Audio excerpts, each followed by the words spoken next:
Vamos lá, nesse segundo vídeo já podemos identificar aqui aquilo que eu falei. A administração eclesiástica, pastores têm conseguido organizar suas igrejas usando diversos ministérios, tá bom?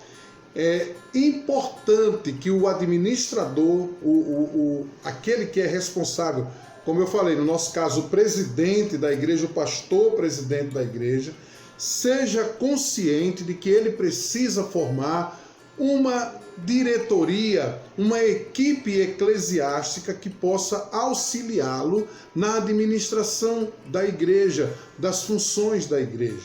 Porque a igreja muitas vezes vai precisar de ter um setor jurídico e nada mais do que dentro da igreja encontrar uma pessoa da área jurídica que assuma esse trabalho, ação social, né? Trabalho com jovens, trabalho com casais, né? Então tudo isso, o pastor que é bem orientado, o pastor que tem uma visão expandida de reino de Deus, ele vai delegar essas funções. Veja que isso é bíblico, isso está lá em Atos dos Apóstolos, quando os discípulos estavam sobrecarregados de tanto trabalho, cuidar das viúvas, dos órfãos, de outros tantos problemas que surgiam e ainda ministrar a palavra. Foi quando foi feito uma reunião, uma eleição e ali ficou decidido que os diáconos estariam cuidando dessas partes da igreja e aos discípulos ficava a responsabilidade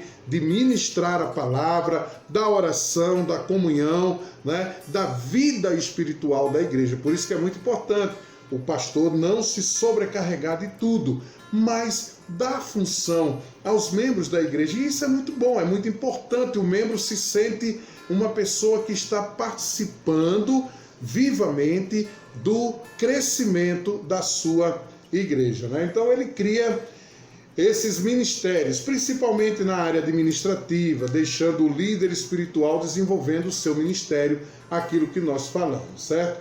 Pastores têm conseguido organizar isso de uma forma muito boa mesmo. É uma das tarefas mais difíceis de se executar, na maioria dos casos, por pessoas que desejam profundamente o episcopado. Mas aí eu queria dar uma introdução à questão do episcopado, né?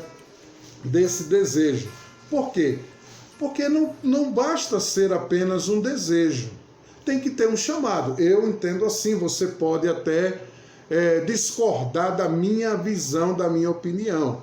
Mas para o pastor, para ser o pastor, primeiro tem que ter o chamado de Deus. Se não houver o chamado de Deus para aquela função específica, se não houver também a unção de Deus, né? Se não houver também o dom da palavra, o dom da organização, da administração, não adianta apenas eu entrar numa escola para estudar e dizer eu quero estudar para ser pastor. Pastor não se forma na escola. A escola, a faculdade, a teologia forma o teólogo. O pastor, ele já vem formado por Deus, ele já vem escolhido por Deus. Quando eu fui fazer o meu curso de bacharelado em teologia, eu já administrava a igreja há muito tempo, eu já cuidava de um pequeno rebanho do Senhor há muito tempo. Por quê? Porque o meu chamado não começou quando eu fui para o seminário. Eu fui para o seminário adquirir aquilo que vocês estão adquirindo hoje. Adquirir conhecimento em outras muitas áreas, se aprofundar, melhorar o conhecimento. Você já pensou um pastor que é escolhido por Deus, ungido por Deus, usado por Deus e ainda por cima ele tem um grande conhecimento teológico e de outras disciplinas que fazem parte do seu currículo? Então, na minha visão, na minha opinião, como pastor, hoje, eu não levantaria ninguém na minha igreja só porque ele tem o desejo de ser pastor. Ele precisa ter o chamado, como aconteceu na minha vida e na vida de outros pastores que saíram de tantas igrejas e estão aí hoje pastoreando. Amém? A origem da igreja que vamos administrar. E aqui vai com relação àquilo que eu falei para vocês no começo, ao governo da igreja.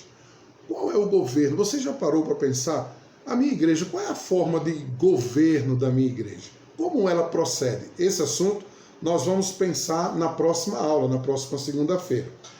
A eclésia que nós estamos debatendo, que nós estamos vendo aqui, é do verbo grego, né?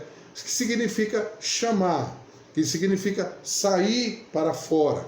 Autores do Novo Testamento usaram nos seus escritos por causa das ideias de convocação.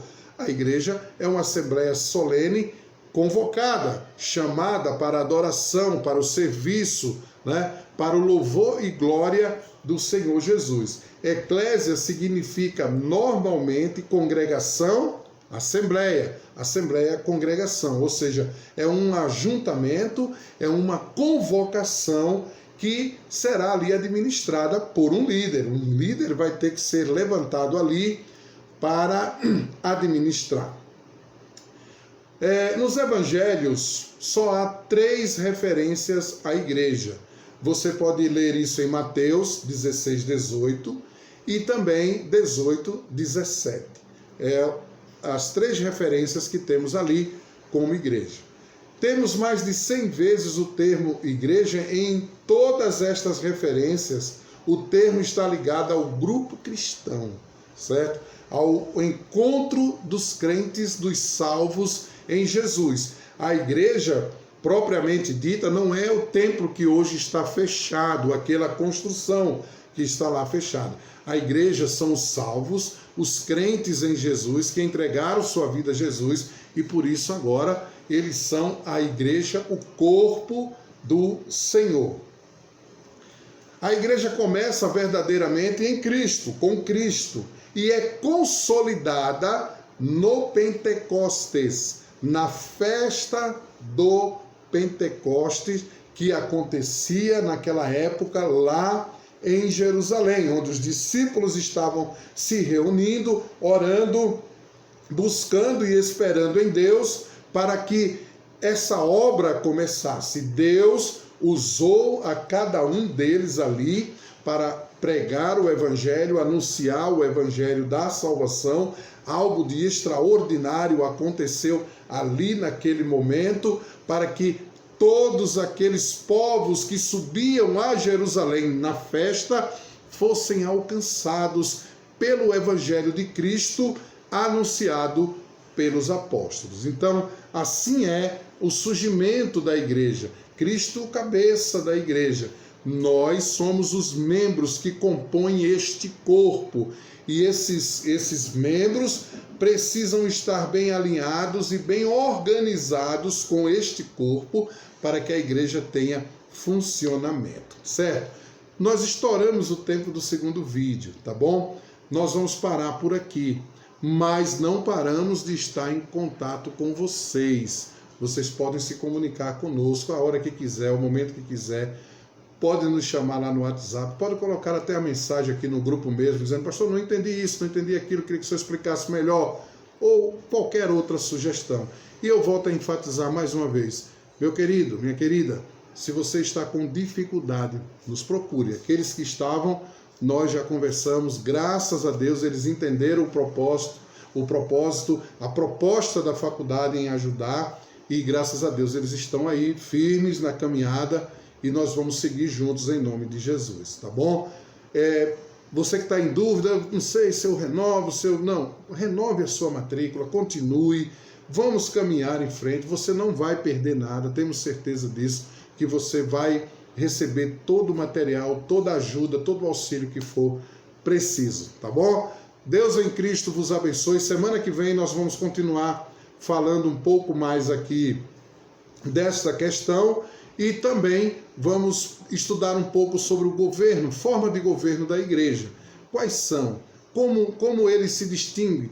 Qual é as suas características? E tudo isso nós vamos trazer para vocês na próxima segunda-feira, ok? Junto com o material, lembre-se, estou enviando também um material de leitura. Não é para fazer trabalho nenhum ainda, não é para fazer nada. Apenas guarde com carinho que lá na frente nós vamos precisar, tá bom? Deus abençoe a todos em nome de Jesus. Tchau.